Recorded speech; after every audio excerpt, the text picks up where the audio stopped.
बहन जी के साथ डिक्टेटरशिप है।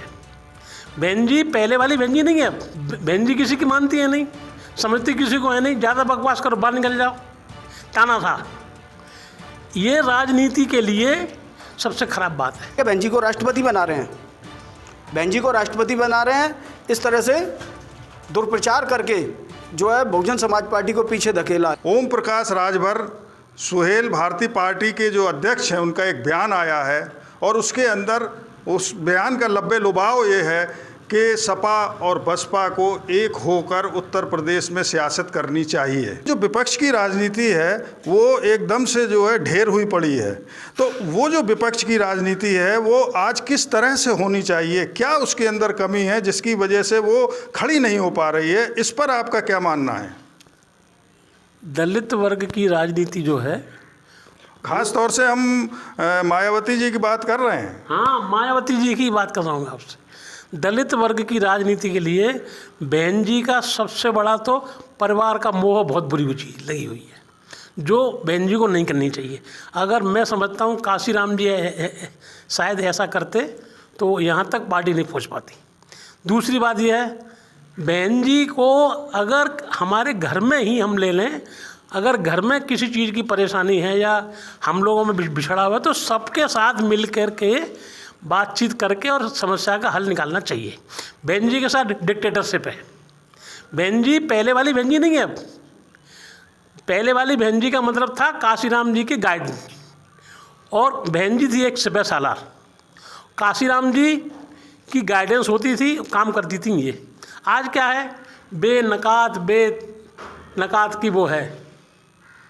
बहन जी किसी की मानती है नहीं, समझती किसी को है नहीं, ज़्यादा बकवास करो बाहर निकल जाओ, ताना था। ये राजनीति के लिए सबसे खराब बात है। बीजेपी को ले लो आप, बीजेपी में आज कोई संकट आता है तो सब लोग क्यों इकट्ठे होते हैं? बहन जी ने कभी नहीं किया ऐसा। दलित राजनीति के लिए मैं कहता हूँ, चाहे वो राजभर हो चाहे कोई हो, हमसे बड़ा तो कोई दुनिया में नहीं। 85% तो हम लोग हैं। अगर हम चाहें तो मनुवादियों की संख्या है कितनी? अगर हम सब में एकता हो जाए ना, तो एक दूसरे को कंसिडरेशन करने वाली बात अगर आ जाए, एक दूसरे को मानने वाली बात आ जाए, एक दूसरे की समस्या को समझने वाली बात आ जाए, तो हमारे मुकाबले कौन है? अब क्या होना चाहिए? अब ये होना चाहिए कि जो है SC ST माइनॉरिटी और OBC सबको एक मिलकर रहना चाहिए, जिससे कि हम लोग जो मनुवादी लोग हैं उनको हरा सकें। क्योंकि अभी महाराष्ट्र में भी ये हुआ है, डिवाइड एंड रूल्स।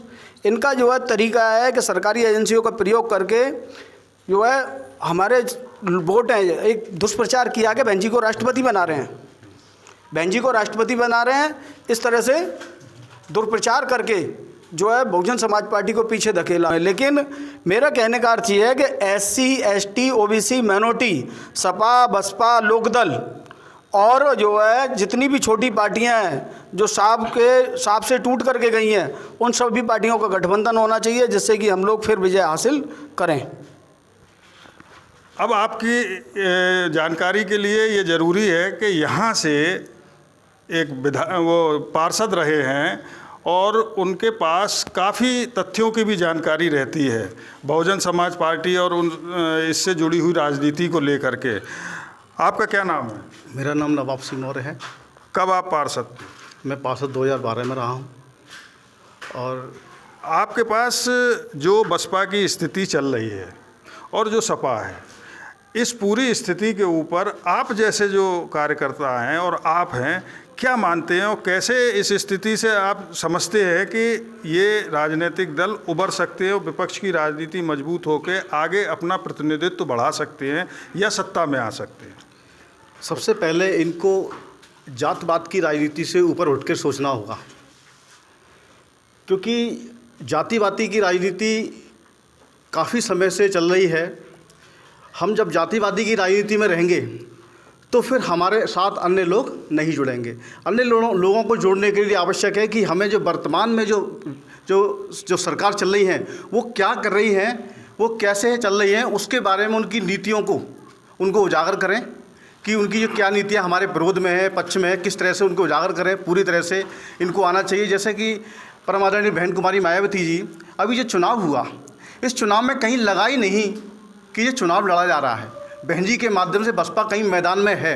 कार्यकर्ता पूरी ईमानदारी से निष्ठा के साथ बहुजन समाज पार्टी का लगा रहा। जिस तरह से आदरणीय अखिलेश कुमार यादव जी हैं, जो यादव जी ने जिस तरह से चुनाव लड़ा, बहुत ही सराहनीय रहा उनका चुनाव कि जिस तरह से चुनाव लड़ना चाहिए उनको, उन्होंने लड़ा। आज की जो स्थिति है, आपने देखा कि 2017 में बहुजन समाज पार्टी और समाजवादी पार्टी के दोनों लोगों ने मिलकर अगर चुनाव लड़ा होता तो 151 जो सीटों पर ये दोनों के जो वोट वर्तमान सरकार जो बीजेपी है उससे बढ़कर हैं, 151 सीटें थी। उसके बाद में अभी जो चुनाव लड़ा है 2022 में 138 सीटें हैं जिन पर दोनों का वोट मिला दिया जाए तो भारतीय जनता पार्टी से कई आगे निकल जाए थे। तो हम दोनों बार इस सरकार को गिराने में हम नाकामयाब रहे हैं और हमने अपने समर्थकों को निराश किया है, हताश कर दिया है। टूट चुका है सारा कार्यकर्ता, जो समर्थक है, वोटर है दोनों पार्टियों का, कि अब क्या करें।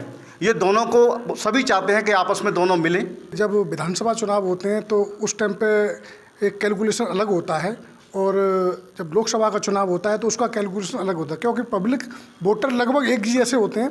उनका सोचने का नज़रिया बदल जाता है कि हमें सत्ता में केंद्र में किसको लेके आना है और राज्य में किसको लेना है। लेकिन जो नेता होते हैं ये अपनी राजनीतिक रोटियां सेकने के लिए अपने ईगो के सामने जो भोली वाली जनता है, जो सपोर्टर है उनके, जैसे बहुजन समाज पार्टी को ले लें हम, तो बहुजन समाज पार्टी के जितने भी वोटरों को नेता हैं, कार्यकर्ता हैं, जो छोटे लेवल के हैं, गली मोहल्ले वाले हैं, वो बहुजन समाज पार्टी को राजनीतिक दल नहीं मानते।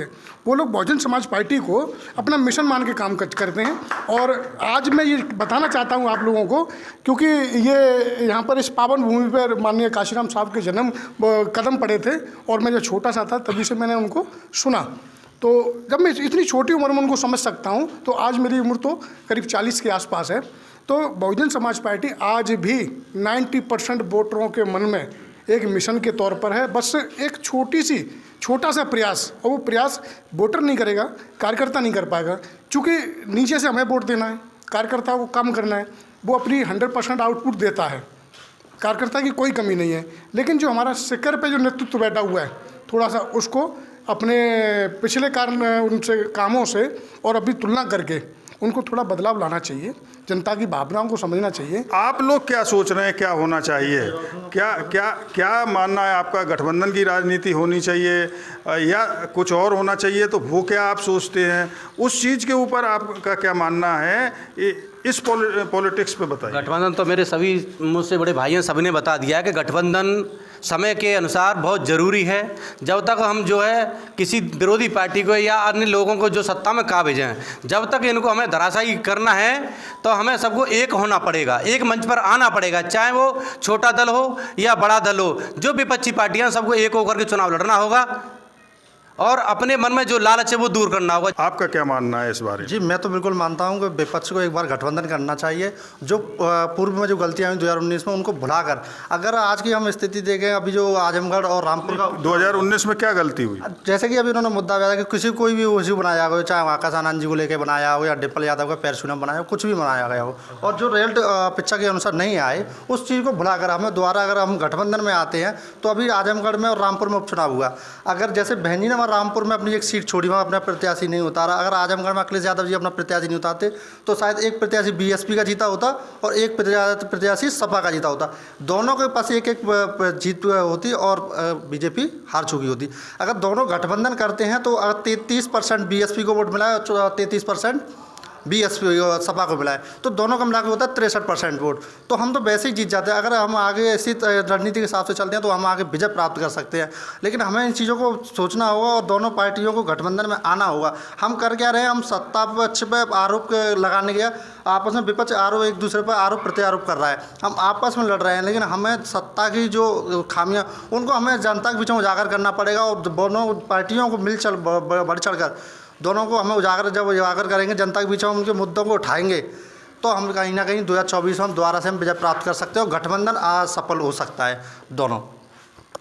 तो यहाँ इस पंचायत भवन में आपने सुना कि लोगों की आम राय है गठबंधन होना चाहिए, अपने अहम दूर करने चाहिए और सबको मिलकर नेताओं को बात करनी चाहिए।